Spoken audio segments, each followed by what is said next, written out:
Let's try and understand the concept of God in Sikhism.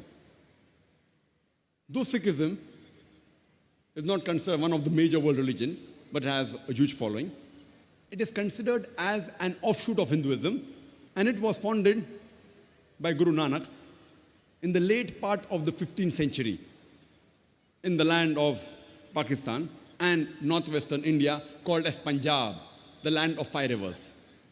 And Guru Nanak Sahib, he was born in a Hindu Kshatriya family, that's the warrior caste family. And the word Sikh is derived from the word Sisya, which means a disciple.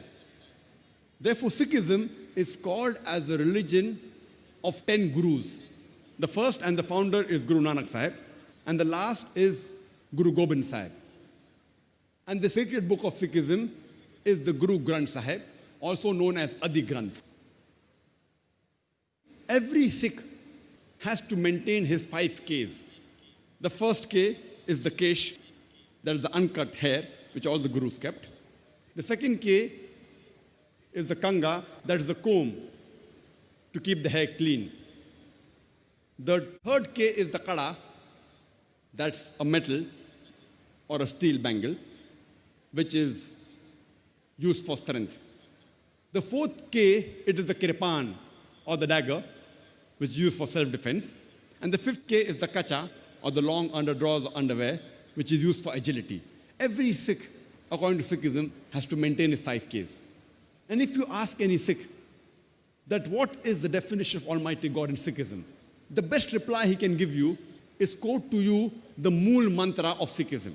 That is the fundamental creed of Sikhism, which is there in the first volume of Guru Granth Sahib, first chapter, first verse, known as Japuji.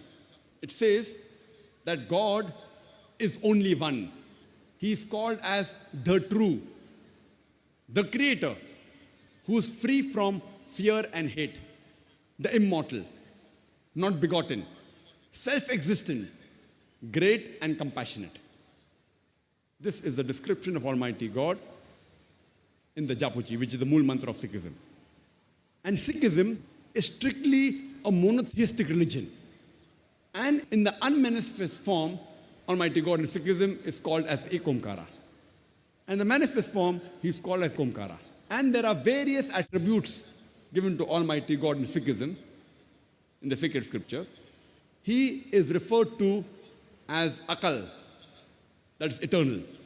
He is called as the Kartar, the creator. He is referred to as Satnama, which is the holy name. He is called as Sahib, which means the Lord. He is called as Parvardigar, which means the cherisher. He is called as Rahim, the merciful. He is called as Kareem, the beneficent. He is also called as Vahe Guru, means one true God. Sikhism, besides being a monotheistic religion, it is against Avtarvada, which means it is against Almighty God taking incarnation, against Almighty God incarnating, known as Avatar. And it is also against idol worship. Guru Nanak, he was also influenced by Sant Kabir, and in our school days, we were taught the couplets, the dohas of Sant Kabir, and one of the famous couplet which I learned in school was Dukh mein sumir na sab kare, sukh mein kare na koye.